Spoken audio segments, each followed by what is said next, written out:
So, hello everyone and welcome to our channel. I hope you all are studying properly and giving your best and investing your time in the right direction. So, देखो guys, जैसा कि हमने last week Telegram पर session conduct किया था और वहाँ पर हमने जितने भी स्टूडेंट्स कनेक्टेड थे उनमें से मोस्टली से 1-to-1 इंटरेक्ट किया था और जो भी उनके डाउट्स थे उनको क्लियर किया था रिगार्डिंग देयर प्रिपरेशन जर्नी। और अपकमिंग CGL एग्जामिनेशन से रिलेटेड जो भी हमारे प्लान्स हैं, जो भी हम आपके लिए प्लान कर रहे हैं, जितने भी सीरीज़ क्वांट से रिलेटेड आएंगे, इंग्लिश से रिलेटेड आएंगे, वो सब हमने आपको डिस्क्लोज़ किया था। But I know there are so many new students here right now, so for them I would like to reintroduce myself first, then we will start this video further. So देखो guys, मेरा नाम प्रवीण है और मैंने last year CGL 2024 examination से government job secure की है और मैं हरियाणा से बिलोंग करती हूँ। और देखो, मैं आपको ये बताना चाहती हूँ यहाँ पर कि मैंने अपनी पूरी प्रिपरेशन जर्नी का जो मोस्टली टाइम है वो क्वांट के सेक्शन को इम्प्रूव करने के लिए ही लगाया है। ओके, क्योंकि यही मेरे लिए सबसे बड़ा चैलेंज था और आई थिंक मोस्टली स्टूडेंट्स यहीं पर प्रॉब्लम फेस करते हैं। लेकिन मुझे ऐसा लगता है कि जो मैंने सबसे अच्छी चीज़ की है क्वांट को इम्प्रूव करने में और क्वांट में कॉन्फिडेंस गेन करने में, वो ये है कि मैंने क्वांट के सभी टॉपिक्स को बेसिक्स से सीखा है और बेसिक्स के साथ ही रिगोरस प्रैक्टिस से अपनी स्पीड को इंक्रीज़ किया है। Okay, I never went for the shortcuts and all of that stuff. मैंने हमेशा बेसिक्स को ही प्रेफरेंस दी है और मैं बेसिक्स के साथ ही आपके जितने भी सो कॉल्ड कॉम्प्लेक्स टॉपिक्स हैं, जैसे आप बोलते हो कि मैम इलेक्शन के टॉपिक में हमें प्रॉब्लम होती है, इंस्टॉलमेंट का टॉपिक हो गया है ना, ज्योमेट्री के कुछ पर्टिकुलर थ्योरम्स हैं जहाँ पे दिक्कत है, रेस हो गया, कि मैम ये ऐसे टॉपिक्स हैं जो हम कितना भी पढ़ लें, रेस के लिए तो मोस्टली बच्चे बोलते हैं कि कितना भी पढ़ लें हमें नहीं समझ आता या फिर विद इन टाइम लिमिट हमसे ये क्वेश्चन सॉल्व नहीं हो पाते। तो आपकी इन्हीं सभी प्रॉब्लम्स को ही सॉल्व करने के लिए मैं ये सीरीज स्टार्ट कर रही हूँ, जहाँ पर हम क्वांट के जो आप कह सकते हो डिफ़िकल्ट, कॉम्प्लेक्स, कुछ भी बोलो, ऐसे जो टॉपिक्स हैं उनको बिल्कुल इजी मेथड से और सिंप्लीफाइड वे से सॉल्व करेंगे। लेकिन आप एक बार सिंप्लीफाइड वे का मीनिंग क्या होता है मेरे अकॉर्डिंग एक बार वो समझो कि देखो, जब भी आप मॉक दे रहे हो, मॉक में आपने कोई मैथ्स का क्वेश्चन देखा, अगर क्वेश्चन को देखते ही आपका पेन चलना शुरू हो जाता है कि ऐसे ऐसे सॉल्व होगा, तो वो क्वेश्चन आपके लिए इजी है, चाहे फिर वो इलेक्शन का हो, किसी भी टॉपिक का हो, वो मैटर नहीं करता फिर। लेकिन अगर कोई क्वेश्चन देख के आपको ऐसा लग रहा है कि मैं इसमें क्या करूँ, मुझे समझ नहीं आ रहा क्या मेथड यूज़ होगा, वो चाहे टाइम एंड वर्क का क्वेश्चन हो, ओके, वो चाहे नंबर सिस्टम का हो, अगर आपको सोचना पड़ रहा है ना, वहाँ पर आपके एफर्ट्स इस चीज़ में लग रहे हैं कि ये मेथड क्या होगा इसको सॉल्व करने का, तो वो क्वेश्चन आपके लिए डिफ़िकल्ट है। ओके, और with in time limit questions को करना ये भी अपने आप में चैलेंज हो जाता है। एक बार आप सब चीज़ें सीख भी लो, उसके बाद भी कुछ चैलेंजेस तो देखो हमेशा रहेंगे और वो टाइम के साथ, प्रैक्टिस के साथ ही इम्प्रूव होंगे और we are here to help you any way. Okay, so देखो, आज हमारा जो कंसर्न है इस वीडियो में पर्टिकुलरली वो है वैल्यू पुटिंग को लेके। ठीक है, तो जितने भी मैथ्स में जितने ऐसे क्वेश्चन हैं जो वैल्यू पुटिंग से ईजिली सॉल्व होंगे वो हम करेंगे आज। लेकिन हम इस वीडियो में पर्टिकुलरली जो ट्रिग्नोमेट्री के क्वेश्चंस हैं उन्हीं को करेंगे। लेकिन पूरे मैथ्स में जहाँ पर भी आप वैल्यू पुट कर रहे हो, तो वैल्यू पुटिंग के लिए कुछ सर्टेन पॉइंट्स होते हैं जो आपको अपने माइंड में ध्यान रखने होंगे। ओके, आप ऐसे ही मुंह उठा के कुछ भी वैल्यू एज्यूम करोगे तो उससे कभी भी एक्यूरेसी नहीं आएगी। तो कुछ पर्टिकुलर रूल्स हैं जो आपको ध्यान में रखने होंगे। तो सबसे पहले उन्हीं को देखते हैं हम। देखो गाइज, पूरे मैथ्स में जहाँ पर भी आप वैल्यू पुट कर रहे हो, तो सबसे पहले आप ये देखो, जो हमारा रूल नंबर 1 है वो क्या बोलता है कि आप एक्सप्रेशन में वैल्यू पुट कर रहे हो या आप किसी इक्वेशन में कर रहे हो या फिर किसी इन इक्वेशन में कर रहे हो। देखो, जहाँ पर इक्वेशन या इन इक्वेशन है मतलब वहाँ पर कोई कंडीशन लग गई है आपके क्वेश्चन में।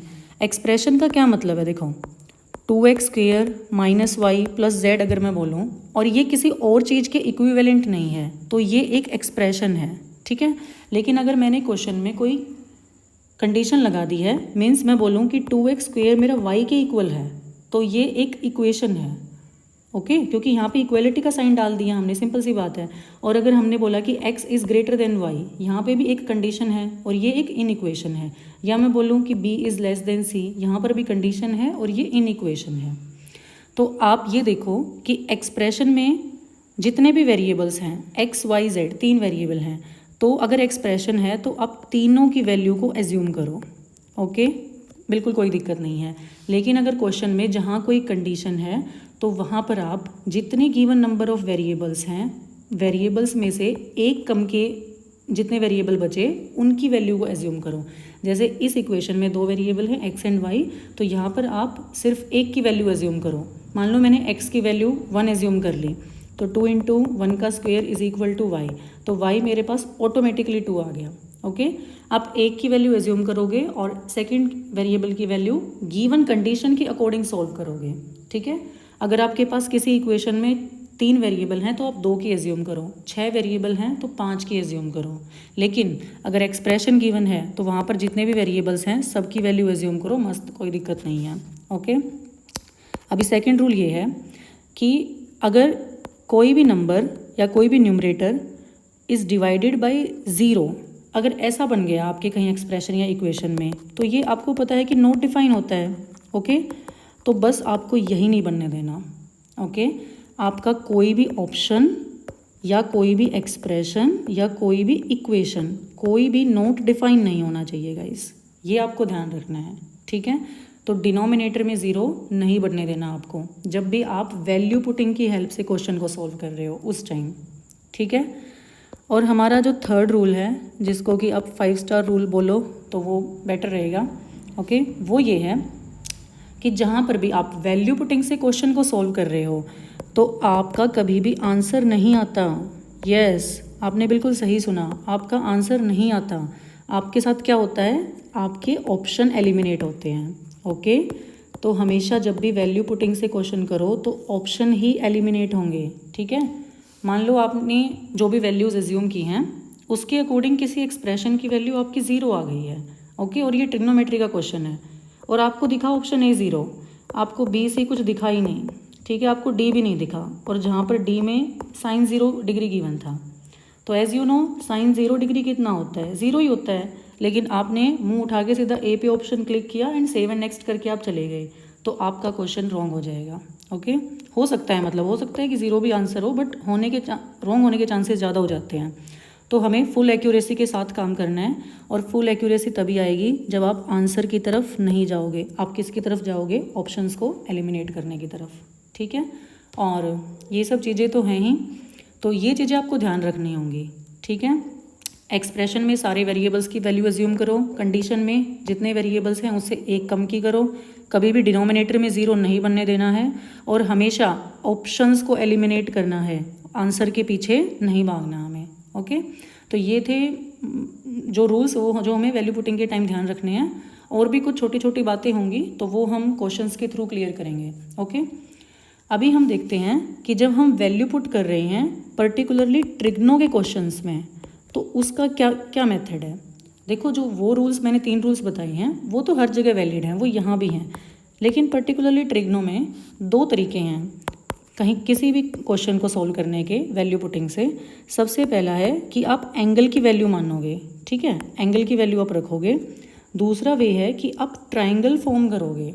ठीक है, दोनों ही अपने आप में बेस्ट वे हैं। ठीक है, एक ही क्वेश्चन में अगर 2 वेरिएबल्स हैं तो 2 में से आप एक में एंगल भी रख सकते हो और दूसरी की वैल्यू ट्रायंगल के थ्रू भी निकाल सकते हो। वो सब हम इन चीज़ों का हम प्रॉपर इम्प्लीमेंटेशन देखेंगे क्वेश्चंस में। ओके तो एंगल की वैल्यू मानने के लिए कुछ एक आधी छोटी छोटी बातें हैं जो मैं आपके साथ शेयर करती हूँ। कि देखो अगर किसी क्वेश्चन में सिर्फ और सिर्फ साइन थीटा और कोस थीटा गिवन है तो वहाँ पर आप प्रेफर करो कि 0 डिग्री या 90 डिग्री ही मानो, क्योंकि आपको पता है कि साइन 0 0 और साइन 90 1, तो ये वैल्यूज़ ईजिली हैं आपके लिए लर्न करनी। ओके और एंगल से आप जब भी ट्रिग्नो के क्वेश्चन सोल्व कर रहे हो तो एक ही कंडीशन है कि वो जो टेबल है हमारी सिंपल सी टेबल जिसमें 0 degree 30 degree 45 degree 60 degree 90 degree जो हमने 10th में भी लर्न की थी, तो ये वैल्यूज़ आपको बिल्कुल बाय हार्ट लर्न होनी चाहिए। अगर मैं बोलूँ कि सीकेंट 60 कितना है तो वो तुरंत 2 आना चाहिए। कॉसिकेंट 0 कितना है तो वो नॉट डिफाइन है। ओके, इसके लिए आपको 2-3 सेकंड भी नहीं लगने चाहिए सोचने के लिए। माइंड तुरंत क्लिक करे कि यहाँ पर क्या वैल्यू होगी। इतनी बाय हार्ट लर्न होनी चाहिए आपको ये।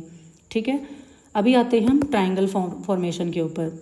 तो देखो, जब भी आप ट्राइंगल फॉर्मेशन कर रहे हो तो आप, मेरे अकॉर्डिंग तो यही सही रहेगा कि आप 3, 4, 5 का ट्रिपलेट लो और इसकी वैल्यूज़ आपको अच्छे से लर्न होनी चाहिए। जैसे इसमें मैं बोलूँ कि साइन थीटा कितना है तो वो 3/5 एकदम से आना चाहिए। ओके, सीकेंट थीटा कितना होगा 5/4, कॉसिकेंट थीटा कितना होगा 5/3। या फिर आप अगर 3, 4, 5 नहीं कर रहे तो 4, 3, 5 का भी ट्रिपलेट ले लो। ठीक है, तो दोनों ही सेम है वैसे, पर इसके अकॉर्डिंग भी आप वैल्यू डाल सकते हो, इसके अकॉर्डिंग भी। अगर आपको दोनों की अच्छे से लर्न है तो वो और भी अच्छी बात है। ठीक है, तो यही छोटी छोटी चीज़ें हैं जो आपको ध्यान रखनी है। बाकी हम ये जितने भी रूल्स हैं इनको प्रैक्टिकली, जो ट्रिग्नो के डिफ़िकल्ट क्वेश्चंस हैं उनमें अभी इम्प्लीमेंट करके देखते हैं। और देखो गाइज, जो ट्रिग्नो के क्वेश्चन आपको डिफ़िकल्ट लगते हैं ना, यहाँ पर मैंने Tier 2 के भी क्वेश्चन उठाए हुए हैं। वही क्वेश्चन है यहाँ पे डिफ़िकल्ट वाले। इजी क्वेश्चन जो बिल्कुल 10-10, 15-15 सेकंड के हैं वो मैंने नहीं ऐड किए हुए। ओके, जो थोड़े से टाइम टेकिंग होते हैं या फिर आप बोलो कि किसी को कॉम्प्लेक्स लगते हैं, वो क्वेश्चन मैंने यहाँ पे ऐड किए हुए हैं। ठीक है, और कोई भी ये नहीं बोलेगा कि मैम इससे अच्छा तो हम ये जो पर्टिकुलर क्वेश्चन है इसको हम बेसिक से सोल्व करते। भाई आप करो बेसिक से सोल्व, वो मुझे कोई इशू नहीं है, बट इस पर्टिकुलर वीडियो में मुझे सारे क्वेश्चन वैल्यू पुटिंग से ही करवाने हैं। ओके, सो आई होप गाइज कि आपको यहाँ तक जो भी रूल्स या जो भी ये बेसिक पॉइंट्स मैंने बताए हैं वो क्लियर है। अगर देखो कोई भी और डाउट है कि कई बार होता है कि वैल्यू पुटिंग से 2 ऑप्शन या 3 ऑप्शन भी सेम आ जाते हैं, सिर्फ एक ही एलिमिनेट हो पाए, है ना, तो वहाँ पे क्या करेंगे हम। तो और भी कुछ बारीकियाँ हैं जो हम क्वेश्चन के थ्रू ही टैकल करेंगे अभी। ठीक है, तो बिना फर्दर टाइम वेस्ट करते हुए स्टार्ट करते हैं। सबसे पहले फर्स्ट क्वेश्चन से। देखो, हमें ये गिवन एक्सप्रेशन दिया हुआ है यहाँ पे, साइन क्यूब ए माइनस कोस क्यूब ए अपॉन साइन ए माइनस कोस ए। इसको सिंप्लीफाई करना है और कंडीशन ये है कि ए जो है वो एक एक्यूट एंगल होना चाहिए। एक्यूट एंगल क्या होता है, जिसकी वैल्यू 0 डिग्री से बड़ी हो लेकिन 90 डिग्री से छोटी हो। ठीक है, तो जैसा कि मैंने आपको बताया था कि जब भी साइन या कोस हो सिर्फ, वहाँ पे हमें सिर्फ 0 या फिर 90 डिग्री रखना चाहिए इजी कैलकुलेशन के लिए। तो वो तो अब कंडीशन हमारी नहीं हो सकती क्योंकि क्वेश्चन में बोल दिया है, वो नहीं रख सकते हम। तो देखो, अभी सेकंड थॉट जाएगा कि हम डायरेक्टली इसमें 45 डिग्री पुट कर दें। अभी आप अगर 45 डिग्री पुट करोगे तो एक बार न्यूमरेटर देखो, साइन 45 1/√2, उसका क्यूब 1/2√2 माइनस कोस 45 का क्यूब 1/2√2 अपॉन 1/√2 माइनस 1/√2।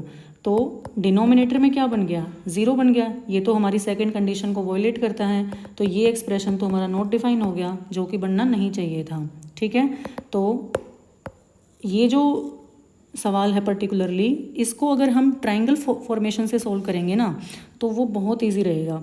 देखो, मैं इजीली 3, 4, 5 का ट्रायंगल फॉर्म कर लेती हूँ। और साइन ए क्या होगा, 3/5, ये हमारा एंगल ए है जो हमने माइंड में कंसिडर कर लिया है कि ए हमारा एक्यूट एंगल है यहाँ पे। तो साइन ए 3/5 का क्यूब तो 27/125 minus cos A 4/5 64/125 upon sine A 3/5 minus 4/5। देखो ऊपर, तो ऊपर से आ गया 64 में से 27 गए, माइनस के 37/125 अपॉन यहाँ से क्या आया माइनस के 1/5। तो माइनस से माइनस कैंसिल, 5 से ये 25 टाइम्स। तो हमारे गिवन एक्सप्रेशन की वैल्यू 37/25 आ गई। तो अभी हमें यही जो ट्रायंगल है, इसी ट्रायंगल के साथ ये जो गिवन ऑप्शंस हैं इनमें भी इन ट्रिग्नोमेट्रिक रेशोज़ की वैल्यू डालनी होगी और हमें देखना होगा कि कौन से 3 ऑप्शन हमें 37/25 नहीं दे रहे। ठीक है, हम ये नहीं देखेंगे कि कौन सा ऑप्शन हमें 37/25 दे रहा है। जो नहीं दे रहे उनको एलिमिनेट करेंगे। ऑप्शन ए देखो, 1 माइनस 3 इंटू 3/5, तो 5 में से 9 गए, माइनस के 4/5 दे रहा है ये ऑप्शन हमें। इसका मतलब ये ऑप्शन, ये एक्सप्रेशन इस एक्सप्रेशन के इक्वल नहीं है। अगर ये इसके इक्वल होता तो दोनों की वैल्यू साइन की जो वैल्यू है उस पर सेम आनी चाहिए थी ना, तो ये इक्वल नहीं है। बी देखो 3 इंटू 3/5 -1, तो ये क्या आ गया प्लस का 4/5, this also gets eliminated.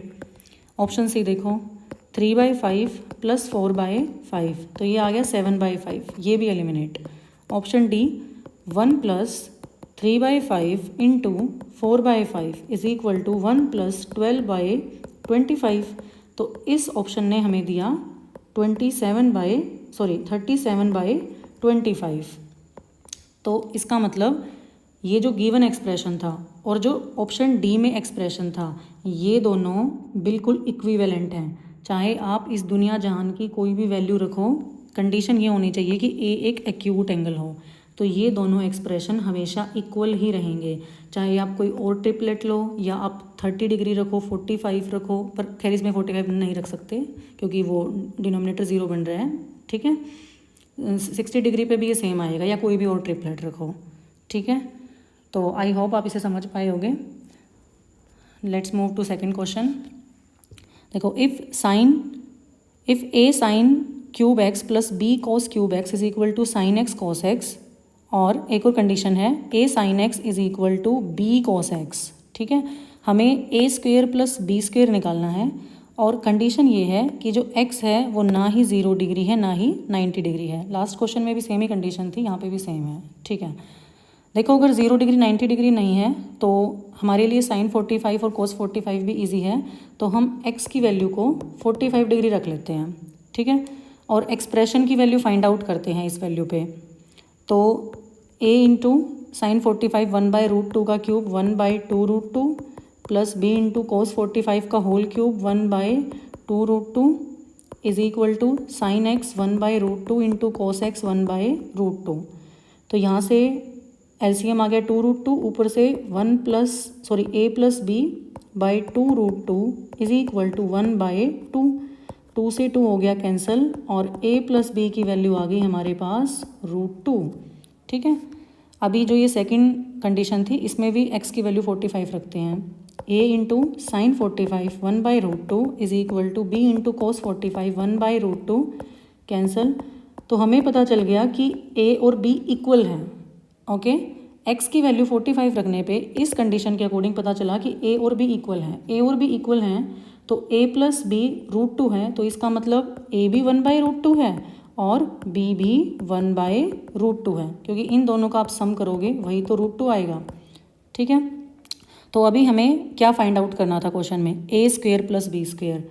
a क्या है 1/√2, तो a square plus B square क्या आ गया 1/√2 का whole square 1/2 plus B square भी 1/2, तो आधा और आधा कितना हो गया पूरा 1, ठीक है। तो क्या अभी मैं बोल दूं कि मेरे को एक तो ऑप्शन बी में दिख रहा है तो ऑप्शन बी मेरा आंसर है? नहीं, मैं ऐसा नहीं बोलूँगी। वैल्यू पुटिंग में मैं हमेशा ये देखूंगी कि कौन से आंसर्स नहीं हैं। तो ऑप्शन ए तो भाई मेरा 0 है, तो ऑप्शन ए तो एलिमिनेट हो गया।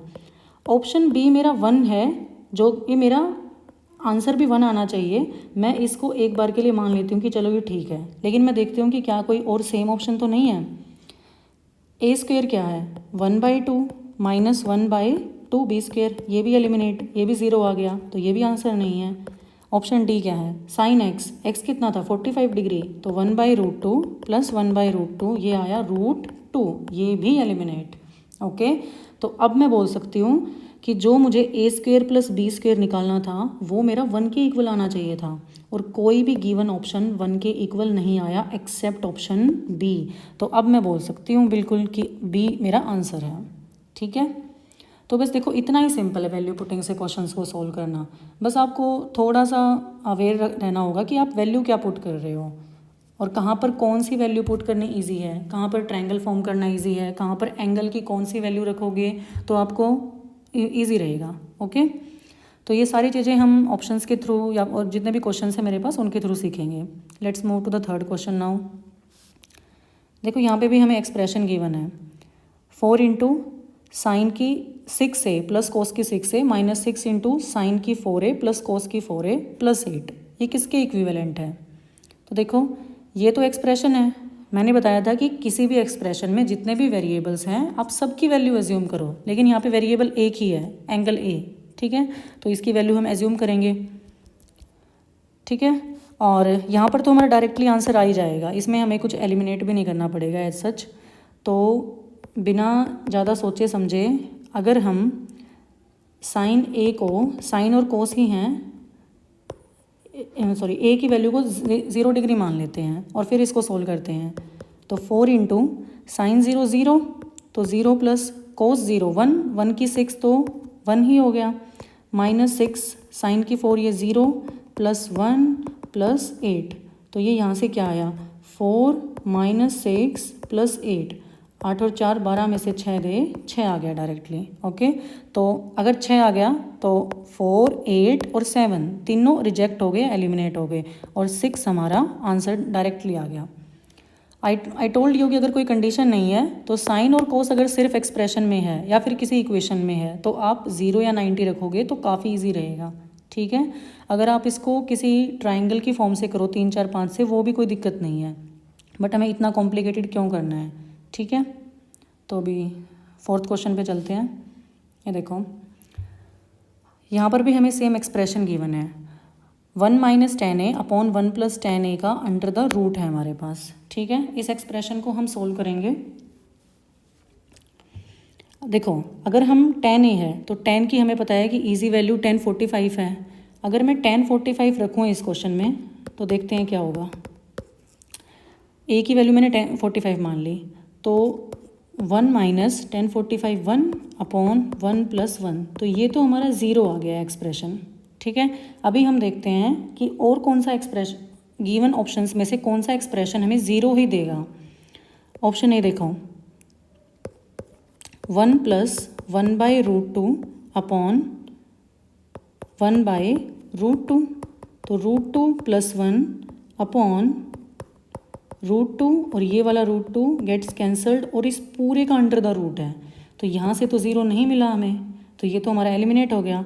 ऑप्शन बी देखो, 1 प्लस साइन 2a, अब साइन 2a का तो फॉर्मूला हमें खोलना पड़ेगा, 2 साइन ए इंटू कोस ए अपॉन कोस 2a। देखो कोस 2a के 3 फॉर्मूला हैं, कोस स्क्वायर ए माइनस साइन स्क्वायर ए, 1 माइनस 2 साइन स्क्वायर ए, या फिर 2 कोस स्क्वायर ए माइनस 1, उनमें से कोई भी एक रखो। तो 1 माइनस 2 साइन स्क्वायर ए रख लेते हैं, 1 माइनस 2 साइन स्क्वायर ए कितना है 45, तो 1 बाई रूट 2 का होल स्क्वायर 1 बाई 2 आ गया। देखो गाइज, अभी ये जो पर्टिकुलर ऑप्शन है, अभी ऊपर न्यूमरेटर से चाहे कुछ भी आता हो, लेकिन एक चीज़ देखो, डिनोमिनेटर में हमारा 0 बन गया। ठीक है, इसका मतलब ये है कि हमारा क्वेश्चन जिस तरीके से हम प्रोसीड कर रहे थे वो हो गया गलत। ठीक है, हमें डिनोमिनेटर में 0 बिल्कुल नहीं बनने देना। तो जब भी डिनोमिनेटर में 0 बन जाए ना, और आपको दिख रहा है कि जितने भी वेरिएबल्स हैं उनमें कोई पावर भी नहीं है, तो ऐसे क्वेश्चन को आप ट्राई करो कि ट्रायंगल बनाओ इस पर्टिकुलर सवाल में। ठीक है, ट्रायंगल बनाने में काफ़ी इजी रहेगा और उससे कोई ऑप्शन भी आपके सेम नहीं होने वाले बिल्कुल भी। ठीक है, तो हम एज़ यूजुअल 3 4 5 का ही ट्रायंगल बनाएंगे। तो 1 माइनस, ये हमारा एंगल ए है, 1 माइनस 10 ए क्या होगा 3/4 अपॉन 1 प्लस 3/4, ऊपर क्या आ गया 4 में से 3 गए 1/4, और ये 4 और 3 7/4 का अंडर द रूट, 4 से 4 कैंसिल हो गया, और हमारे गिवन एक्सप्रेशन से हमें मिल गया 1/√7।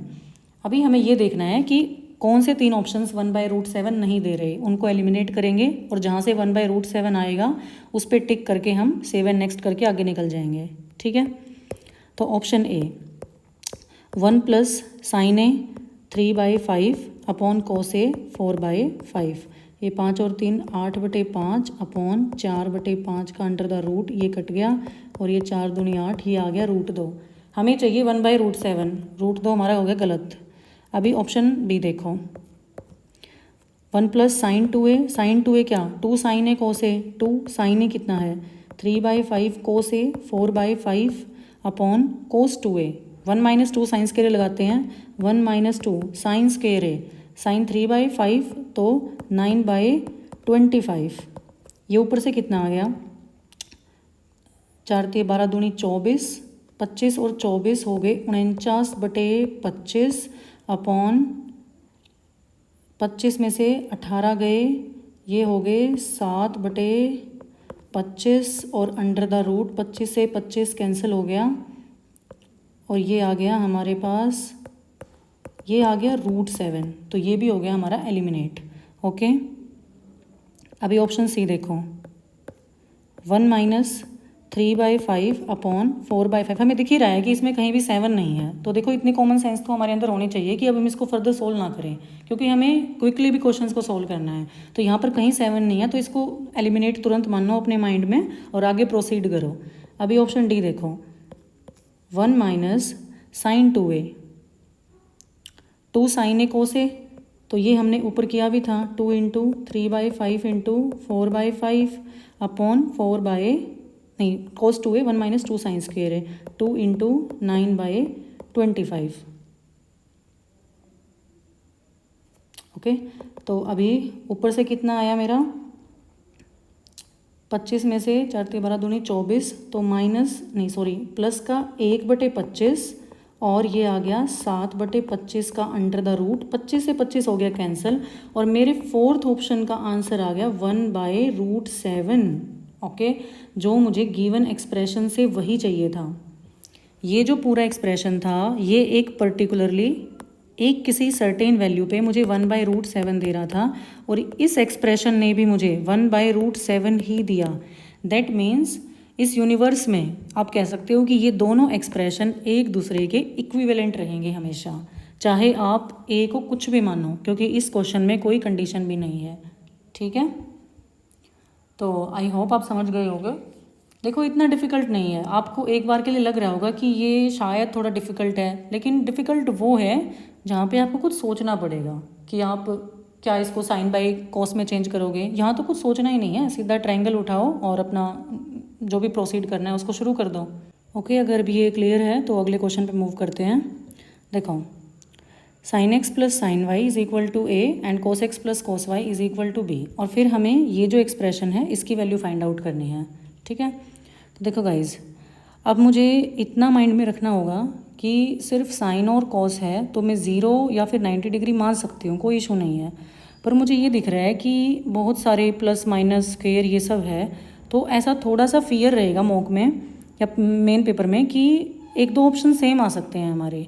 तो ज़्यादा ना सोचते हुए हम एक काम करते हैं, एक्स और वाई को सेम मान लेते हैं। इस क्वेश्चन में एक्स और वाई को 45 डिग्री मान लिया हमने, तो साइन 45 1/√2 प्लस साइन 45 1/√2 = a आ गया। तो a की वैल्यू अल्टीमेटली √2 आ गई। ऐसे ही सेम b की वैल्यू भी cos 45 के अकॉर्डिंग √2 ही आ गई। ठीक है, अभी देखो कि हमें फाइंड आउट क्या करना है। मेन क्वेश्चन तो हमारा ये है यहाँ से, ठीक है, ये तो हमें गिवन कंडीशंस दी हुई थी। तो क्वेश्चन क्या है हमारा, sine x 1/√2 plus sine y 1/√2, sorry guys यहाँ पे मल्टीप्लाई आएगा, मल्टीप्लाई 1/√2 प्लस 1/√2, तो ये क्या हो गया √2 इंटू यहाँ से भी √2, तो √2 × √2 हो गया 2। तो अभी हम देखते हैं कि कौन से 3 ऑप्शंस हमारे 2 नहीं दे रहे, कौन से 3 एलिमिनेट होते हैं। ऑप्शन ए देखो, ए की वैल्यू क्या रखनी है हमें, √2, और बी की वैल्यू भी √2। ए की इन वैल्यूज़ पर जो ऑप्शन हमें 2 देगा वो हमारा आंसर होगा। ठीक है, क्योंकि हमारे अकॉर्डिंग हमारा जो ये एक्सप्रेशन था इसका आंसर 2 आ गया। ठीक है, अभी हमें 2 देखना होगा कि कहाँ मिलेगा। ए की वैल्यू √2 और बी की वैल्यू √2 पर, तो a² 2 + 2 + 2/2, तो ये तो हो गया 3, ये हो गया एलिमिनेट। ऑप्शन बी देखो, 2 - 2 - 2 अपॉन 2, ये आया -1, तो ये भी एलिमिनेटेड। ऑप्शन सी, a² 2 + 2/2, यहाँ से मिला हमें 2। ठीक है, लेकिन एक बार हम ऑप्शन डी को भी एलिमिनेट कर देते हैं, फिर हम इसको टिक करेंगे। तो ऑप्शन डी क्या है, 2 + 2 - 1/2, तो ये हो गया 3/5, तो ये भी एलिमिनेट। अब हम बोल सकते हैं कि ऑप्शन सी हमारा आंसर है। देखो यार, इतने इजी क्वेश्चंस हैं जो हमें देख के ऐसा लगता है कि एक बार के लिए अगर मॉक में हमारे सामने एक क्वेश्चन आ जाए ना, तो हम सोचेंगे कि इसको स्किप करते हैं, है ना, और फिर बाद में ट्राई करेंगे, फिर बाद में भी सोचते रह जाते हैं। करने को भी मतलब इसको सिंपल आप दोनों तरफ होल स्क्वेयरिंग करके हो जाएगा ये क्वेश्चन, लेकिन हमारा कंसर्न वो नहीं है यहाँ पे। ठीक है, हमें जितने भी क्वेश्चंस हैं डिफ़िकल्ट वाले वो सारे वैल्यू पुटिंग से ही सोल्व करने हैं, ठीक है। तो सारे क्वेश्चन इतने ही ईजी हैं, कोई इसमें बड़ी बात है नहीं, आप भी ईजिली करोगे अगर आप इस वैल्यू पुटिंग से प्रैक्टिस करते हो तो अभी 6th क्वेश्चन पर चलते हैं। देखो, 2 कंडीशन गिवन है सेम, फिर एक एक्सप्रेशन सोल्व करना है ए और बी की टर्म्स में। m is equal to a secant A, y is equal to b tan A, ठीक है। तो 45 मान लें क्या?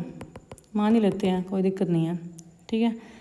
m is equal to secant 45 √2, y is equal to tan 45 1, तो y इज़ इक्वल टू हो गया b, ओके। तो देखो ऊपर से अगर मैं m और a की रेशो लूँ तो वो क्या आ गई √2/1, और y और b मेरा सेम है। तो मैं देखो, आपने रेशो का चैप्टर अगर अच्छे से पढ़ा है तो आपको पता है कि इस बात का क्या मतलब है।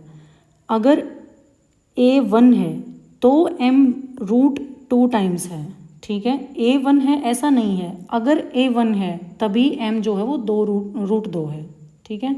आप चाहो तो इसमें एक वेरिएबल भी लगा सकते हो, पर अभी हम यहाँ पे ज़्यादा हेक्टिक इसको नहीं करते हैं, तो वेरिएबल को हटा दो, तो a और √2 ही मान लो।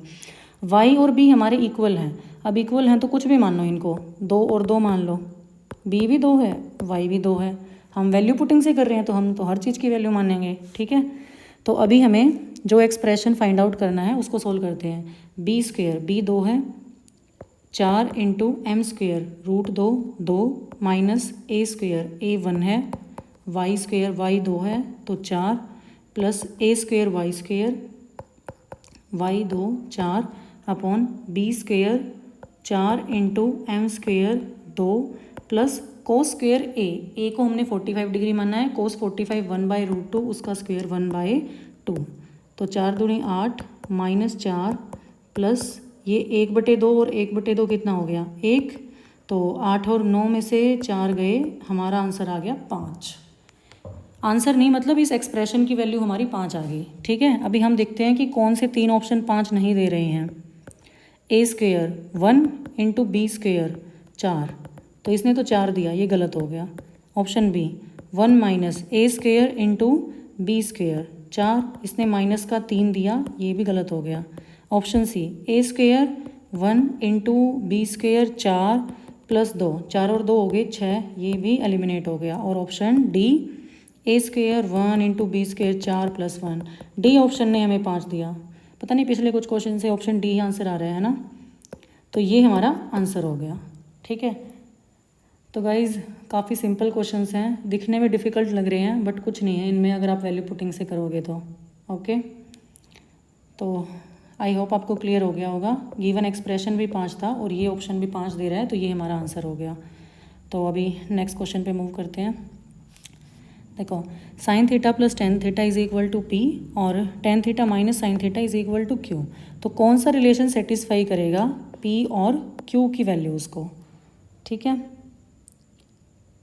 तो एंगल क्या माने यहाँ पर, 30 भी मान सकते हैं, 60 भी मान सकते हैं, 45 ही मान लें क्या, कोई इशू होना नहीं चाहिए 45 में आपको, है ना। कहीं बोलो कि मैम सारे क्वेश्चन आपने 45 मान के ही करवा दिए, कोई नहीं भाई, हमें क्वेश्चन सिंप्लीफाई करना है। क्या लिखा हुआ है, सिंप्लीफाई सम्स। मुझे आपको डिफ़िकल्ट करके नहीं दिखाना कि मुझे कितना डिफ़िकल्ट सॉल्व करना आता है, उससे कुछ नहीं होने वाला, ठीक है। तो मुझे दिख रहा है कि tan 45 1 होता है, तो वहाँ से मेरी वैल्यूज़ ईजी रहेंगी, तो हमें सिंप्लीफाई करना है। तो सॉरी, थीटा की वैल्यू 45 डिग्री मानो, sin 45 1/√2 plus 1 is equal to p, तो √2 plus 1/√2 is equal to p, ये मेरा p आ गया। बट यहाँ से तो मुझे ऐसा प्रतीत हो रहा है कि 45 से तो ये कॉम्प्लिकेट हो गया, ठीक है। अगर ये कॉम्प्लिकेट हो गया है 45 से, तो क्यों ना हम इसमें ट्रायंगल फॉर्म कर लें, आई थिंक वो अप्रोप्रिएट रहेगा हमारे लिए। या तो ट्रायंगल फॉर्म कर लें या फिर 30 या 60 रख लेते हैं। नहीं, 30 60 में भी कॉम्प्लिकेट होगा फिर ये क्यू को सोल्व करने में, उसको भी, तो हम ट्रायंगल रखते हैं इसमें, ओके। तो 3 4 5 का ट्रायंगल रखेंगे और मेरे माइंड में वैल्यूज़ सेट हैं बिल्कुल 3 4 5 के अकॉर्डिंग। तो sin theta 3/5 plus cos theta tan theta 3/4। तो ये 12 + 15/20, पी की वैल्यू होगी 27/20। ओके, 10 3/4 माइनस साइन थीटा 3/5, 15 - 12/20, ये हो गया 3/20। क्यू की वैल्यू, पी की वैल्यू ये, पी क्यू की वैल्यू ये आ गई। तो अभी कौन सा रिलेशन हमें गिवन वैल्यूज़ के अकॉर्डिंग, ओके, हमें सिर्फ यही बताना है कि पी और क्यू की वैल्यू को अगर हमें इन ऑप्शंस में रखेंगे तो वो ये जो यहाँ पे इक्वलिटी का साइन है, कहाँ पर ये इक्वलिटी का साइन करेक्ट है हमारा, ठीक है। तो ऑप्शन ए करते हैं, पी स्क्वायर 27 का स्क्वायर 729/400 माइनस क्यू स्क्वायर 9/400, ये आ गया 720/400, ठीक है। काट लेते हैं इसको, 2 × 3 = 6, 2 × 6 = 12, 20 पे कट गया, ये हो गया 2 से 18/10 और 9/5, ठीक है। 9/5 किसके इक्विवेलेंट दिया हुआ है, 4 × √p × q, 27/20 × 3/20। तो ये यहाँ से 27 × 81, 9 ये यहाँ से 20 आ गया, 4 × 5 = 20। ओ माय गॉड, इसमें तो हमारा ऑप्शन ए ही सेटिस्फाई हो गया है ना, हो गया। तो लेकिन आंसर तो मार्क नहीं कर सकते हम, एक बार तीनों ऑप्शन एलिमिनेट भी करने होंगे। तो देखो P square minus Q square, ये तो हमने अभी अभी सोल्व किया था, क्या आया था 9/5 = 8। अभी देखो इतनी कॉमन सेंस हमारे अंदर है कि अगर 4 √p के उसे इक्वल आ रहा था तो 8 √p के उसे तो इक्वल सेम चीज़ नहीं आएगी, तो ये तुरंत एलिमिनेट हो गया, टाइम नहीं लगेगा। P square plus Q square, अगर इसी को हमें प्लस करना है तो ये कितना आ गया 731/400। ये आपको लग रहा है कि 731 कहीं से आ जाएगा, यहाँ से नहीं आएगा, तो ये भी एलिमिनेट। और ये जो लास्ट ऑप्शन है वहाँ से भी दिख गया हमें कि वहाँ से भी नहीं आने वाला, ठीक है। तो देखो गाइज, ऐसे दिखने में लग रहा था कि हमने एंगल पुट किया तो थोड़ा कॉम्प्लिकेटेड हो रहा था, मतलब वहाँ पे टाइम लगता है, लेकिन ट्रायंगल फॉर्म करने में बिल्कुल भी टाइम नहीं लगा। मैंने आपको बताया जहाँ पे भी पावर्स नहीं है ना, तो वहाँ पे आप ट्रायंगल फॉर्म करोगे तो ईजी रहेगा, क्योंकि जहाँ पे भी देखो 6 पावर आ जाती है तो 3 की 6 पावर, 5 की 6 पावर, वो सब सोल्व करने में मुश्किल होती है। लेकिन जैसे 1/√2 की 6 पावर करनी है वो ईजी है ना। 1/√2 का हम होल स्क्वायर करेंगे और उसका क्यूब कर देंगे, ये होल स्क्वायर क्या होगा 1/2 और उसका क्यूब 1/8 हो जाएगा वो, ठीक है। तो वो ईजी रहती है, जब भी हमें पावर्स गिवन हो तो उस टाइम हम एंगल रखें, अप्रोप्रिएट है। लेकिन अगर पावर्स गिवन नहीं है तो हम ट्रायंगल से करें तो वो काफ़ी अच्छा रहेगा, ठीक है। चलो फिर अभी 8th क्वेश्चन पर चलते हैं। हमें ये एक्सप्रेशन गिवन है √of secant square theta plus cosecant square theta into √of tan square theta minus sine square theta, ये किसके इक्वल होगा, ठीक है। तो अभी हम सीकेंट थीटा थीटा की वैल्यू को 30 डिग्री रख लेते हैं। सारे क्वेश्चन हम 45 से चलो नहीं कर रहे, ठीक है। सीकेंट 30 कितना होता है 2/√3, वो कितना हो गया 4/3 प्लस कोसिकेंट 30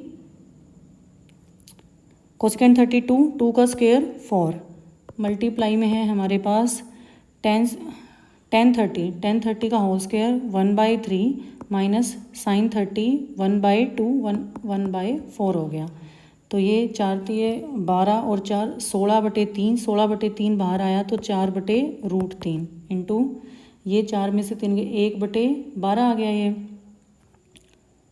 तो ये 1/2√3, ठीक है।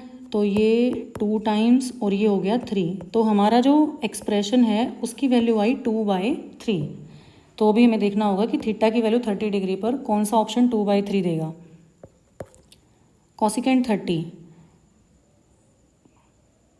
30 हो गया हमारा 2 इंटू सीकेंट 30 का स्क्वायर 4/3, तो ये तो 8/3 हो गया, ये एलिमिनेट हो गया।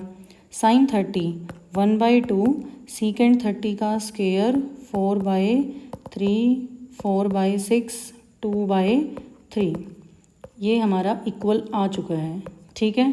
लेकिन एक बार हम बी और सी और डी को भी एलिमिनेट करते हैं। साइन 30 1/2 कोस 30 √3/2 का स्क्वायर 3/4 4, तो 3/8 विल ऑल्सो गेट एलिमिनेटेड। अभी कोसिकेंट 30 2/√3 इंटू कोस 30 3/4, तो ये क्या आ गया √3/2, ये भी हो गया एलिमिनेट। ठीक है, तो देखो क्योंकि हमारा गिवन एक्सप्रेशन 2/3 था और बी भी हमें 2/3 दे रहा है, तो ये दोनों एक्सप्रेशन एक दूसरे के बराबर हैं बिल्कुल। ओके, अगले क्वेश्चन पे चलते हैं। देखो अब ये क्वेश्चन दिखने में ऐसा लग रहा है कि बिल्कुल अगर मॉक में आ गया ना तो कोई नहीं करने वाला इसको फर्स्ट गो में, है ना, लेकिन इसमें कुछ नहीं है सीरियसली। देखो secant theta is equal to a/b। अब ये कंडीशन तो इन्होंने अपने आप ही दे दी कि b 0 नहीं है, वो हो भी नहीं सकता क्योंकि फिर ये एक्सप्रेशन नॉट डिफाइन बन जाएगा। ठीक है, तो हम क्या करते हैं, थीटा की वैल्यू को 45 डिग्री मानो। Secant 45√2 is equal to a/b। Ratio के चैप्टर से हम बोल सकते हैं कि अगर a √2 है तो b 1 है। ओके, अभी हमें ये फाइंड आउट करना है 1 - tan²। हमने माना हुआ है 45 डिग्री, तो 1 - tan² तो हो गया 1, तो न्यूमरेटर हमारा 0 आ गया। 2 - 1/2 तो 0/4 में से 1 गया 3/2, ये तो हमारा अल्टीमेटली 0 ही होना था। तो हमारे एक्सप्रेशन की वैल्यू 0 आई है। अभी हम देखते हैं कि a की वैल्यू √2 और b की वैल्यू 1 पर कौन सा ऑप्शन हमें 0 देगा। ऑप्शन ए देखो, a² 2 2b² plus 2/b² a² -1, तो 4 दूनी 8, ये 8 आ गया, ये 0 नहीं दी, इसने 0 नहीं दिया तो ये एलिमिनेट हो गया। Option B a² 2b² plus 2² b² a² +1, तो ये आ गया 8/3, इसने भी 0 नहीं दिया, ये हुआ एलिमिनेट। ऑप्शन सी देखो, a² 2 × 2 - 2, हमें दिख रहा है यहाँ से 0 आ गया है हमारा।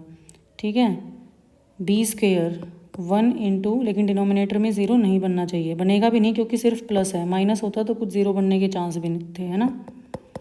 तो ये आ गया हमारा 0, ऑप्शन सी। लेकिन एक बार ऑप्शन डी भी चेक करना पड़ेगा, a² × 2b² -a²। देखो ऑप्शन डी भी हमारा 0 बन गया।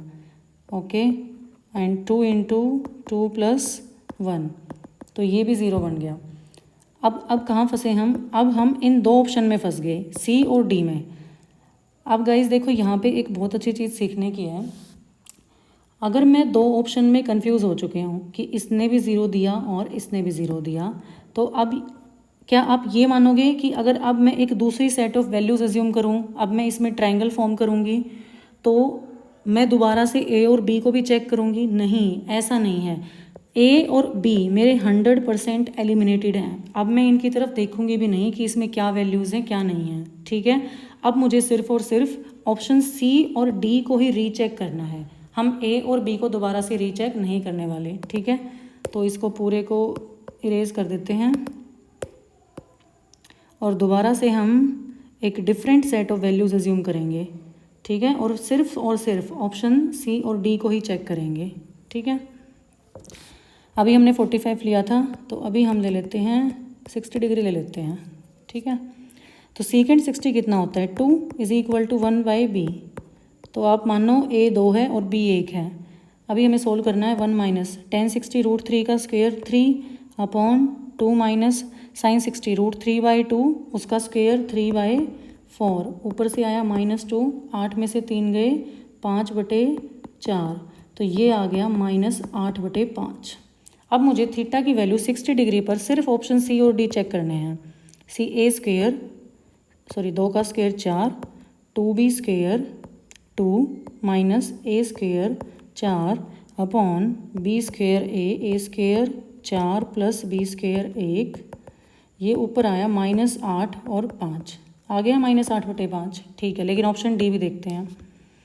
a² 4 2b² -4 a² 4 × 4 + 1, ऊपर से तो -8 आया लेकिन 5 चौके 20, ये हमारा आया माइनस के 2/5, ठीक है, जो कि एलिमिनेट हो गया क्योंकि हमें चाहिए था माइनस के 8/5। तो सिर्फ ऑप्शन सी ने हमें वो आंसर दिया, तो option C will be my answer in this particular question. Okay, I hope guys कि मैं जो आपको बता रही हूँ वो आप तक क्लियरली डिलीवर हो पा रहे हैं, ठीक है। तो जहाँ भी आप दो ऑप्शन में फंसोगे, सिर्फ और सिर्फ जो ऑप्शन आपके एलिमिनेट नहीं हुए उनको रीचेक करोगे, ऑलरेडी एलिमिनेटेड ऑप्शंस को एलिमिनेटेड ही मानोगे। ओके, अगले क्वेश्चन पे चलते हैं। ओके, देखो ये क्वेश्चन, आई थिंक ये question one of the most difficult questions में ही है ट्रिग्नो का, ठीक है, लेकिन वैल्यू पुटिंग की हेल्प से ये विद इन सम सेकेंड्स या एक सवा एक मिनट में सॉल्व हो जाएगा। देखो tan square alpha is equal to 3 + q², और फिर हमें इसकी वैल्यू सॉल्व करनी है और इन गिवन ऑप्शंस को करना है एलिमिनेट, ठीक है।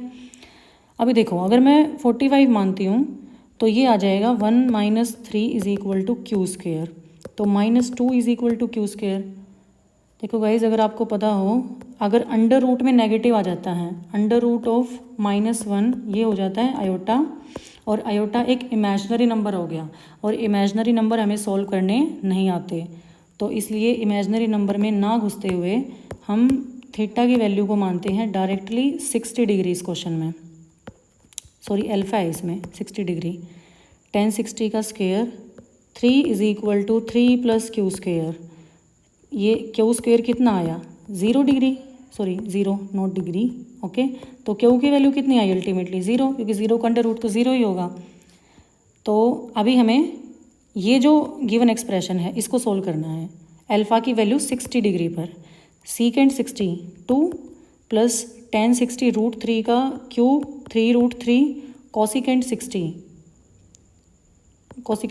2/√3, तो ये 3 से 3 हुआ कैंसिल, 3 दूनी 6 और 2 8।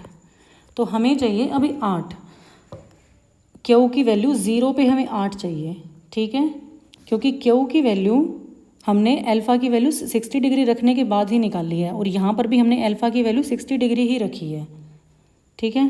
तो अभी देखते हैं ऑप्शन ए, 3 + q² तो हमारा 0 ही है, तो 3 + 0 ही रहेगा। अभी 3/2 है, अभी 3/2 भी कोई बड़ी बात नहीं है, इसका क्यूब करके इसका अंडर रूट ले लेते हैं, अंडर रूट मतलब 1/2 ले लेते हैं, ठीक है।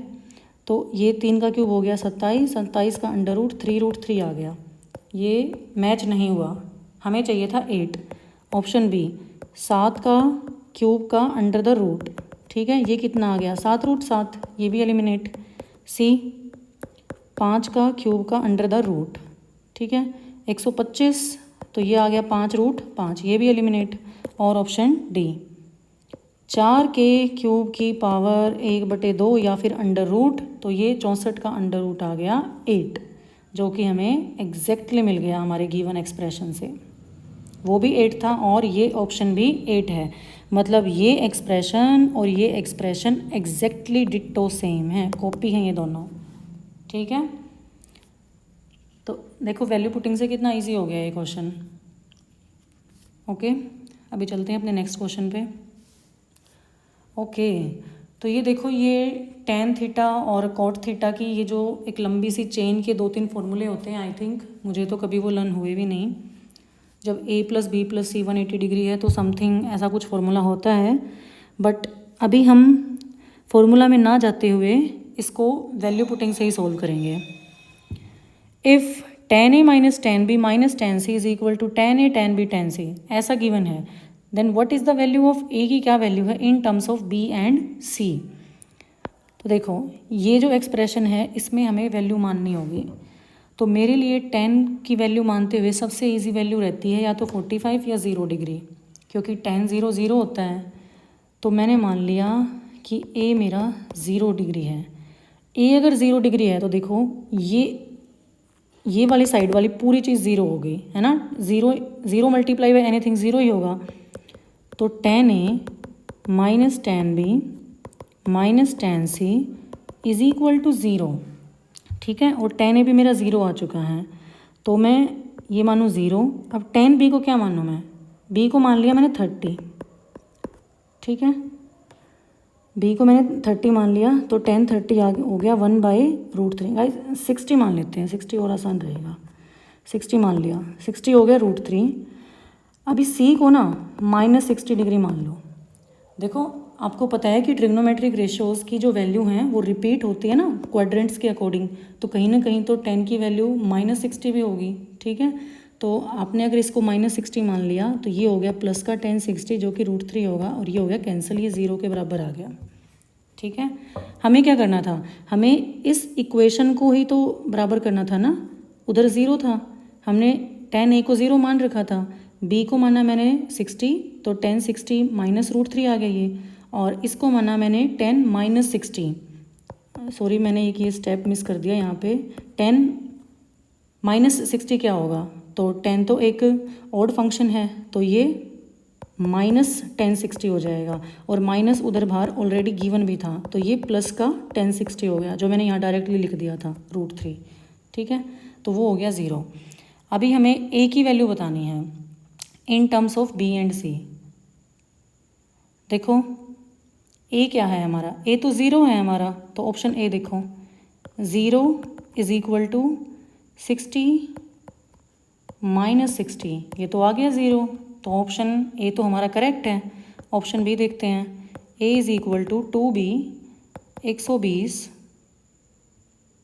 -2c, c कितना है -60, तो ये 120 + 120 हो गया 240, ये हो गया गलत। a = b -60, ये हो गया 120, ये भी गलत है। ऑप्शन डी, a = 60 -60/2, ये आ गया 60, ये भी गलत है। ओके, तो हमने अपने अकॉर्डिंग अपने मन से जो भी वैल्यू एज्यूम की उसको हमने इस इक्वेशन में सेटिस्फाई करवाया। हमने देखो कोई भी रूल ब्रेक नहीं किया क्वेश्चन का। और हाँ, ये बात मैं बताना भूल गई कि वैल्यू पुटिंग की सबसे बड़ी बात एक ये भी होती है कि आप बिना किसी रूल को वॉयलेट किए हुए कुछ भी वैल्यू मानो, मतलब ये टर्म आपके माइंड में होनी चाहिए, रूल वॉयलेट नहीं होना चाहिए, है ना। देखो जैसे यही था, इसमें रूल इतना ही था कि मुझे 10a - 10b - 10c बराबर करना था 10a 10b 10c के। सिर्फ इसी रूल को मैंने इंटैक्ट रखा और वैल्यूज़ को एज्यूम किया, मैंने कोई रूल ब्रेक नहीं किया और कितनी ईजिली क्वेश्चन को सॉल्व कर दिया। ठीक है, तो आप भी ऐसे ही प्रैक्टिस कीजिएगा। आई होप आप भी काफ़ी प्रोफिशिएंट हो जाएंगे विद इन टाइम। तो अभी 12th क्वेश्चन पे चलते हैं। तो 10 अल्फ़ा + बीटा a के बराबर है, 10 अल्फ़ा - बीटा b के बराबर है, और 10 2 अल्फ़ा की वैल्यू हमें चाहिए इन ऑप्शंस के अकॉर्डिंग। ठीक है, देखो गाइज, अगर इसमें मैं अल्फ़ा और बीटा को 15 और 15 मानूँ तो वो तो 30 हो जाएगा, और यहाँ पे 10 0 b 0 आ जाएगा, और b 0 आने से, देखो b 0 आने से ना मुझे लगता है कि सारे ऑप्शन सेम ही वैल्यू देंगे, क्योंकि देखो अगर ये b 0 है तो ये 1 - 0 ये 1 ही है, यहाँ पे b 0 ये भी 1 है, तो ये दोनों ऑप्शन तो सेम हो गए ना, a + b है, ये भी सेम हो गए दोनों ऑप्शन भी, बस a - b ही बच गए। ठीक है, तो 15 15 नहीं मानते।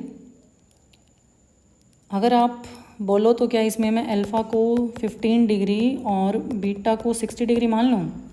हाँ, कोई इशू नहीं होगा ये मानने में हमें। ठीक है, तो अल्फ़ा 10 अल्फ़ा + बीटा 15 + 60 कितना हो गया 75 = a। अभी देखो 10 75 भी निकालना कोई बड़ी बात है नहीं, आई थिंक 2 + √3 आएगा, एक बार निकाल के देख लेते हैं। 45 + 30 कर लेते हैं।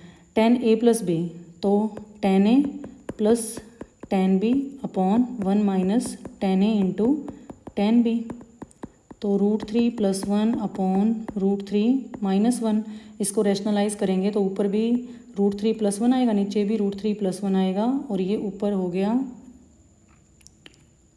4 + 2√3 अपॉन 2, और वहाँ से 2 कॉमन आ गया, और 2 + √3 अपॉन 2, तो 1075 कितना आ गया 2 + √3। ठीक है, ये मुझे लर्न था, बट आपको एक बार निकाल के दिखाना भी इम्पोर्टेंट था।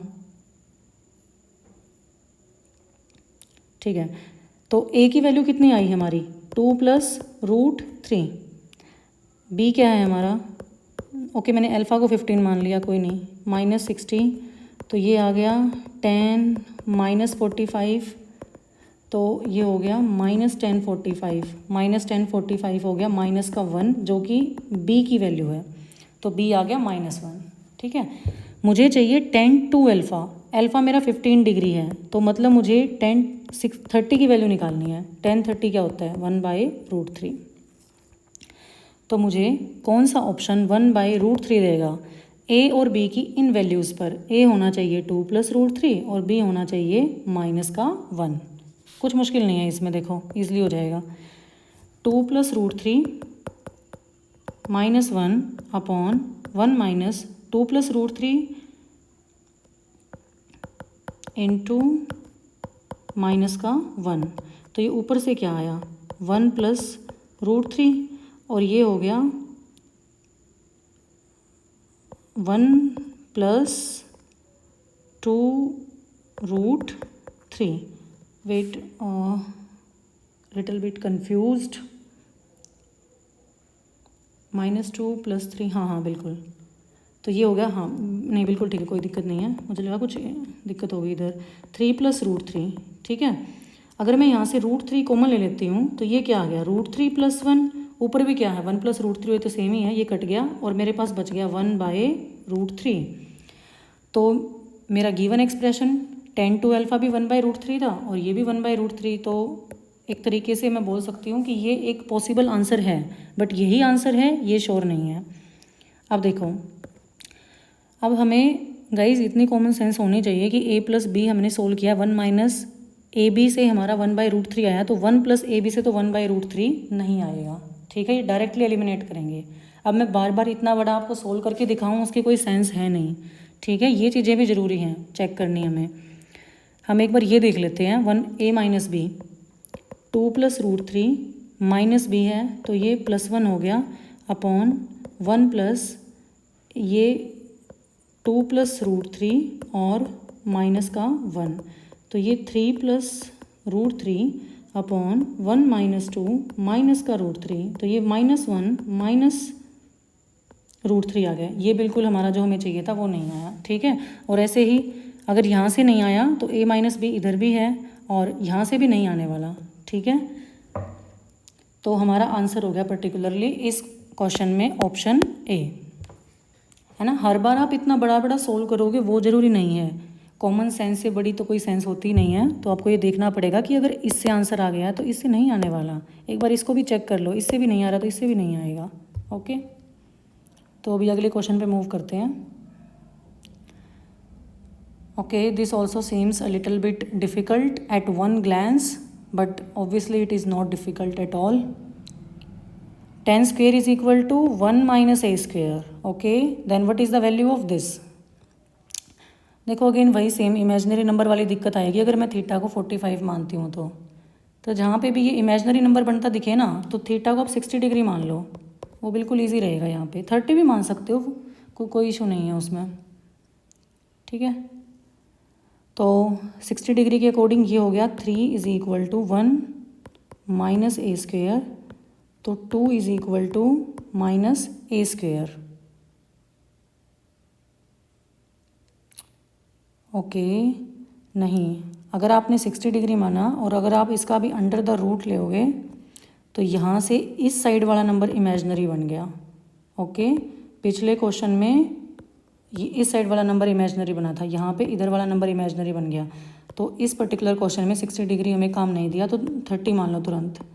देखो इसमें कितना ही टाइम लगेगा, 3-4 सेकंड लग जाएंगे। और अगर हम वैसे सोचने बैठे कि इसको क्या करें, होल स्क्वायर करें, होल क्यूब करें, 3/2 पावर भी निकालनी है, वो कैसे आएगी, वो ज़्यादा कॉम्प्लिकेटेड है। एक बार कोई भी आप एक एंगल पुट करो और अगर वो उसमें कुछ मिस्टेक हो जाए तो कोई दिक्कत नहीं, दूसरा एंगल तुरंत मान लो। तो 1/3 - 1 = -a²। हाँ, यहाँ से हमारी बात बन गई। -2/3 आ गया, ये = -a², माइनस से माइनस कैंसिल हो गया।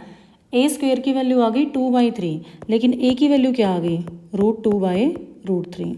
ठीक है, देखो मेरे को ऑप्शन में दिखाई दिया कि a भी है 2 ऑप्शन में और a² भी है, तो दोनों वैल्यू रख लेते हैं, a² 2/3 और a √2/√3। अभी ऑप्शन ए देखो, 2 - a √2/√3 की 3/2 करनी है, तो क्यूब का अंडर द रूट, तो ये क्या आ गया 2√3 माइनस √2/√3, इसका मैं होल क्यूब करूँगी और उसका अंडर द रूट करूँगी। इतना बड़ा तो देखो मैं नहीं करने वाली। ओके सॉरी गाइस, सॉरी, इसमें मैंने जो क्वेश्चन पूछा हुआ था एक्चुअली उसकी वैल्यू ही नहीं निकाली और डायरेक्टली मैं ऑप्शन पे चली गई। It's my fault, I am sorry, no issue, अभी निकाल लेते हैं। तो हमने ए की वैल्यू 30 डिग्री पे निकाल ली है 2/3, सॉरी a² की। तो अभी हम थीटा की वैल्यू 30 डिग्री पे देखते हैं कि ये गिवन एक्सप्रेशन हमें क्या देगा। सीकेंड 30 2/√3 प्लस टेन 30 का होल क्यूब 1/3√3 और कोसिकेंड 30 हो गया 2। तो ये यहाँ से हो गया 6/3√3 प्लस 2/3√3, तो हमें चाहिए 8/3√3। ओके, हमें 8/3√3 चाहिए, वो हम चेक करेंगे कौन से ऑप्शन से मिलेगा हमें। तो देखो ऑप्शन ए में तो मैंने पहले वैल्यू पुट कर ली थी, ये इतने बड़े का होल क्यूब और फिर उसका under the root. I don't think so कि इससे मेरा आंसर आएगा, ऐसा मुझे मतलब फीलिंग आई डायरेक्टली कि a माइनस बी का होल क्यूब मैं लगाऊंगी वो बहुत बड़ा जाएगा। इससे पहले मैं और ऑप्शन सोल्व करती हूँ। a² कितना है 2/3 माइनस 1 का होल क्यूब का अंडर द रूट, ठीक है। तो ये कितना आ गया -1/3 का होल क्यूब का अंडर द रूट। तो ये तो क्या आ गया, ये फिर से इमेजिनरी नंबर बन गया, ये इमेजिनरी नंबर बन गया, तो ये ऑप्शन ही एलिमिनेट हो गया हमारा, ठीक है। क्योंकि अगर क्यूब रूट स्क्वायर रूट कुछ भी हो, रूट के अंडर अगर नेगेटिव के नंबर आ गए तो वो इमेजिनरी नंबर्स होते हैं और वो हमें सोल्व करने नहीं आते और वो हमारे सिलेबस का पार्ट भी नहीं है, ठीक है। ऑप्शन सी देखते हैं। 2 माइनस a² कितना है 2/3, इसका होल क्यूब का अंडर द रूट। 3 दूनी 6 में से 2 गए, 4/3 का होल क्यूब का अंडर द रूट, तो 64/27 का अंडर द रूट, ठीक है। अभी ये आ गया 8/3√3, ठीक है। जो हमें चाहिए था वो मिल चुका है, लेकिन एक बार हम ऑप्शन डी को भी एलिमिनेट कर लेंगे, तो वहाँ पर स्पेस नहीं है तो मैं यहाँ कर देती हूँ।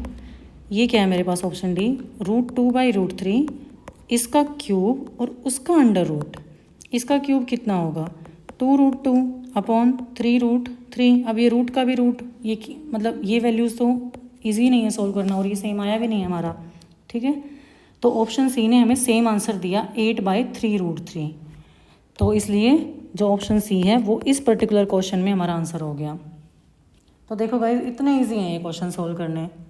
आई डोंट थिंक सो कि इसमें कहीं भी इशू आएगा किसी भी बच्चे को, अगर आप इनको अच्छे से सीखते हो तो।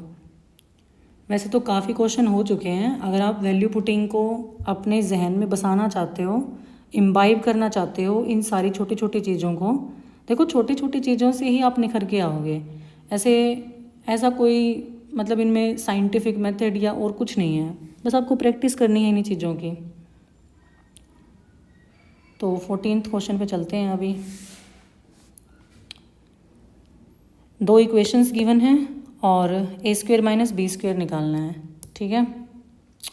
तो बोलो तो 45 डिग्री ले लें या फिर ट्रायंगल फॉर्म करें, दोनों ही चीज़ें आसान है, कोई इसमें इशू है नहीं। 45 ही ले लेते हैं। देखो मैं ज़्यादा कंफर्टेबल एंगल को ही रखने में होती हूँ, इसलिए मैं ज़्यादा क्वेश्चन आपको ट्रायंगल से करवा नहीं रही हूँ। अगर किसी को ट्रायंगल से करने हैं तो वो भी कोई इशू नहीं है। तो a is equal to cosecant 45 √2a plus b, cot 45 1 हो गया।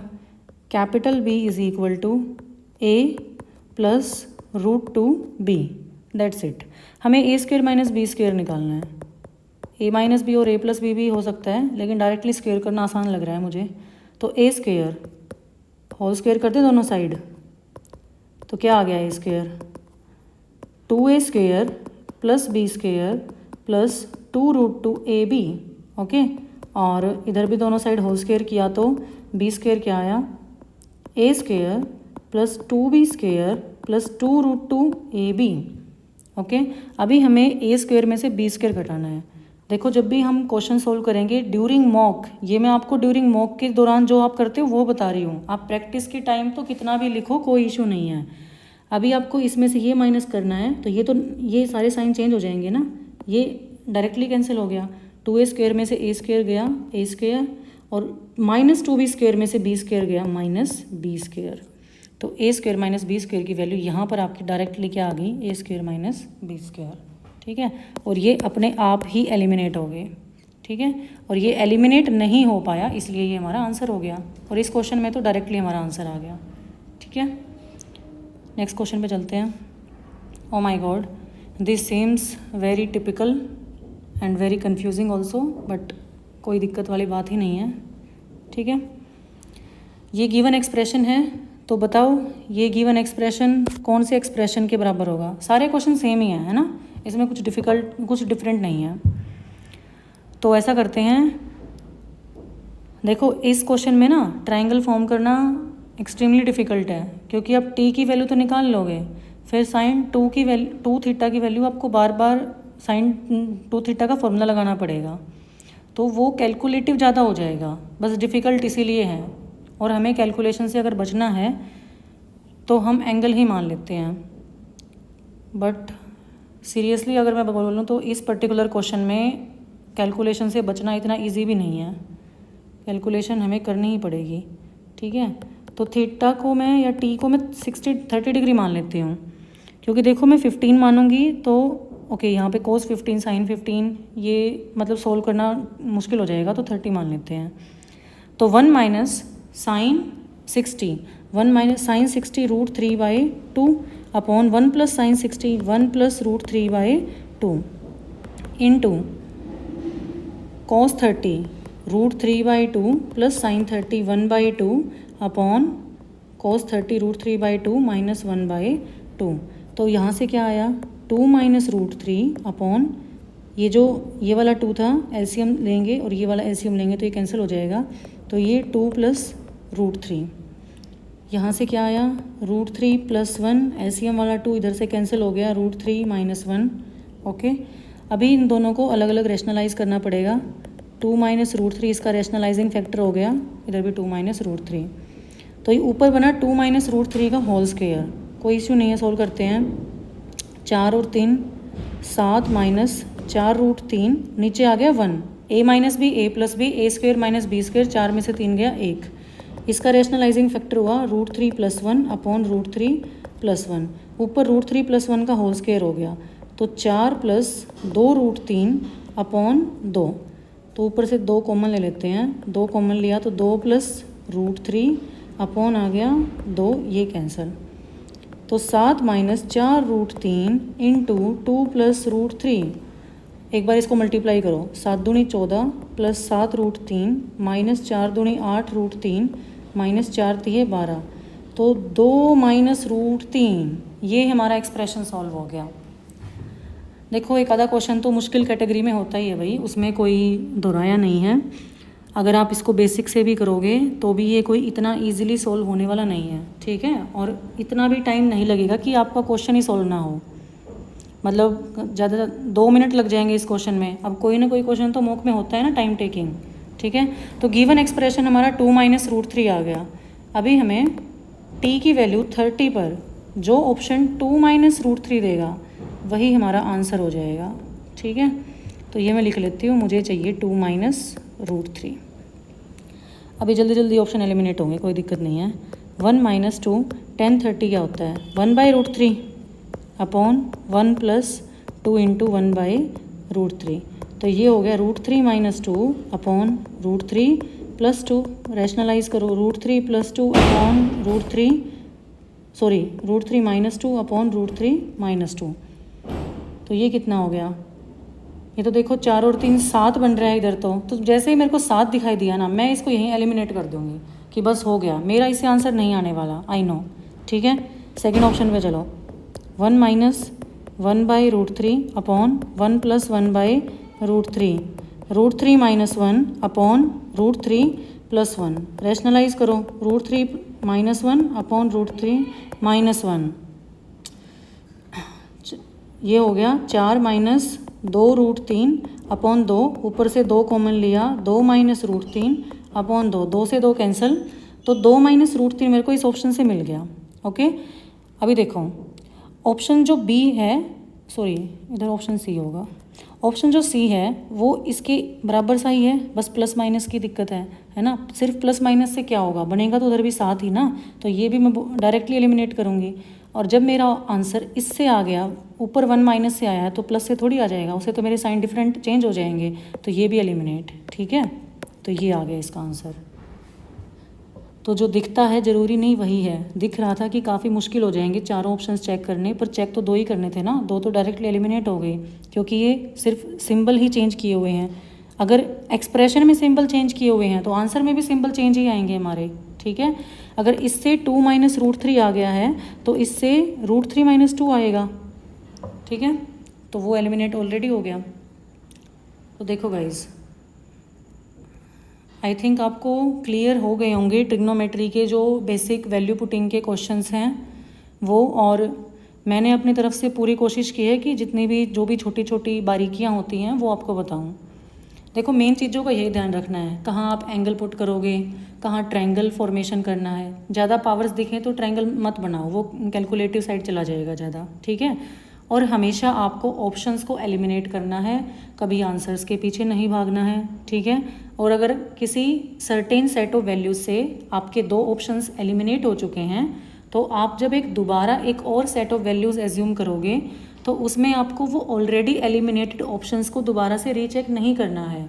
जो आपके नॉन एलिमिनेटेड ऑप्शंस हैं सिर्फ उनको आप रीचेक करो। ठीक है, तो बस यही मैंने थोड़ा समअप कर दिया है वैल्यू पुटिंग का, जो भी चीज़ें थोड़ी मैंने आपको बताई हैं। तो आई होप आपने कुछ सीखा होगा वीडियो से, और आप देखो सीखा हुआ तो तब काम आएगा आपके जब आप इसको प्रैक्टिस में लेके आओगे और आप इसको मॉक के दौरान भी अटेम्प्ट करोगे ऐसे ही। ठीक है, लेकिन अगर मैं बिल्कुल ये बोलना चाहती हूँ, अगर कोई बच्चा, कोई स्टूडेंट बेसिक आइडेंटिटीज़ को यूज़ करने में ज़्यादा कंफर्टेबल है तो वो वही करे, जिसने जैसे प्रैक्टिस की हुई है वो वैसे ही करे। लेकिन जो बिगनर्स बच्चे हैं जिन्होंने अभी अभी सिलेबस करना स्टार्ट किया है, तो वो अगर अपनी स्टडीज़ में वैल्यू पुटिंग को इम्बाइब करेंगे तो उनके लिए काफ़ी अच्छा रहेगा, बेनिफिशियल होगा उनके लिए काफ़ी। Okay, so thank you everyone and I hope you like the video. और अगर आपका स्टिल कोई डाउट है तो you can drop down in the comment section below. And guys एक चीज़ और मैं बोलना चाहती हूँ कि जो हमारी नेक्स्ट वीडियो होगी वो आप एक बार कमेंट सेक्शन में बता देना कि मैं आपको 2 ऑप्शन देती हूँ कि उनमें से कौन से टॉपिक पर रखें हम। या तो मैं वैल्यू पुटिंग के क्वेश्चन आपको करवाऊँ एल्जेब्रा के, जो भी एल्जेब्रा के डिफ़िकल्ट क्वेश्चन लगते हैं, जैसे मैंने ट्रिग्नो के लिए हैं तो वैसे ही मैं आपको एल्जेब्रा के भी डिफ़िकल्ट क्वेश्चन करवाऊँ, या फिर ट्रिग्नोमेट्री का एक कॉम्प्लेक्स टॉपिक जो है मैक्सिमा और मिनिमा। ठीक है, अभी मैक्सिमा और मिनिमा अगर हम ट्रिग्नोमेट्री का करेंगे तो उसी वीडियो में हम एल्जेब्रा का भी कर लेंगे। ठीक है, एल्जेब्रा का भी जो मैक्सिमा मिनिमा के क्वेश्चन कई मतलब आते तो रेयरली हैं, बट ये एक ऐसा टॉपिक है कि अगर आपको आ गया तो आप क्राउड में आगे हो जाओगे, है ना, क्योंकि ये मुश्किल से 1-2% बच्चों को ही आता होगा, है ना। तो आप कमेंट सेक्शन में बता देना कि मैक्सिमा मिनिमा करना है या फिर वैल्यू पुटिंग के अलजेब्रा के क्वेश्चन करने हैं आपको अगले वीडियो में। ठीक है, तो टेक केयर, बाय बाय।